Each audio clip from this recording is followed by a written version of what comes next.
সোয়াবিনের কোপ্তা কারি বানিয়ে দেখাচ্ছি। সোয়াবিন প্রথমে আমি সেদ্ধ করে নিয়েছি, তারপর সোয়াবিনটাকে ব্লেন্ড করে নিয়েছি।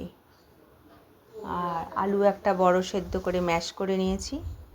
আর মশলাতে আমি যখন মাখবো তার মধ্যে আমি যেটা ইউজ করেছি, ধনে জিরে হাফ চামচ, গোলমরিচ, 2টো কাঁচা লঙ্কা একদম কুচিয়ে দিয়েছি, একটু ধনে পাতা দিয়েছি, নুন হলুদ আর বেসন দিয়ে এটা আমি বাইন্ডিংটা করব। খুব বেশি বেসন দেওয়া চলবে না, কেননা এটা কারি তৈরি হবে তো, তাহলে বড়াটা শক্ত হয়ে যাবে, কোপ্তাটা না ভীষণ শক্ত হয়ে যাবে। যতটা বাইন্ডিংয়ের দরকার ততটাই বেসন ইউজ করবেন। আমি কাঁচা জিরে হাফ চামচ দিয়ে দিলাম, হালকা হাতে আমি এটা মেখে নেব। মেখে কোপ্তার আকারে আমি তৈরি করে নেব। কোপ্তাটা আপনি গোলও বানাতে পারেন, আবার চ্যাপ্টা চ্যাপ্টাও বানাতে পারেন, যেরকম আপনার সুবিধা হয়। কড়াইয়ের মধ্যে আমি তেল দিয়েছি, তেল একটু বেশি দিয়েছি কোপ্তাগুলো ভাজবো বলে। কোপ্তাগুলো কিন্তু খুব বেশি টাইম লাগে না, 6-7 মিনিটেই ভাজা হয়ে যায়। দু পিঠটা উল্টে পাল্টে বেশ লাল করে ভেজে নেব। আর কোপ্তাটা মাখার সময় যদি হালকা হাতে মাখা হয় আর বেসনটা একটু কম হয়, তাহলে কিন্তু কোপ্তাগুলো এখনই খুব সুন্দর ফুলে ওঠে।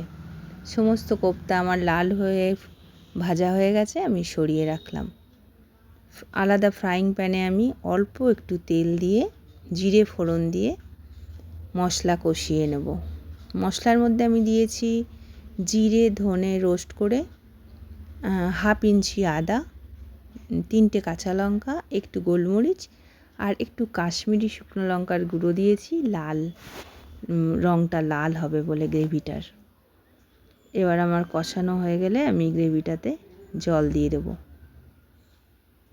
খুব বেশি জল আমি দেব না, কেন কোপ্তা যে কারিটা হয় ওটা খুব বেশি পাতলা হবে না।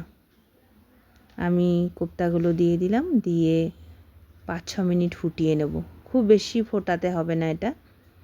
5-6 মিনিট ফুটিয়ে আমি প্রথমে ঘি অ্যাড করলাম, তারপরে একটু গরম মশলা অ্যাড করে একটু 2-3 মিনিট ফুটিয়ে নেব। ফোটাবার পরে আমি গ্যাসটা বন্ধ করে এই কারিটা ঢেকে রাখবো। 5 মিনিট ঢেকে রাখার পর তারপর আমি এটা সার্ভ করব। নিরামিষ দিনে এই কোপ্তা কারিটা বানিয়ে দেখবেন সয়াবিন দিয়ে, ভীষণ ভালো লাগবে। একটা তরকারি যথেষ্ট হয়ে যাবে দুপুরের খাওয়ার জন্যে।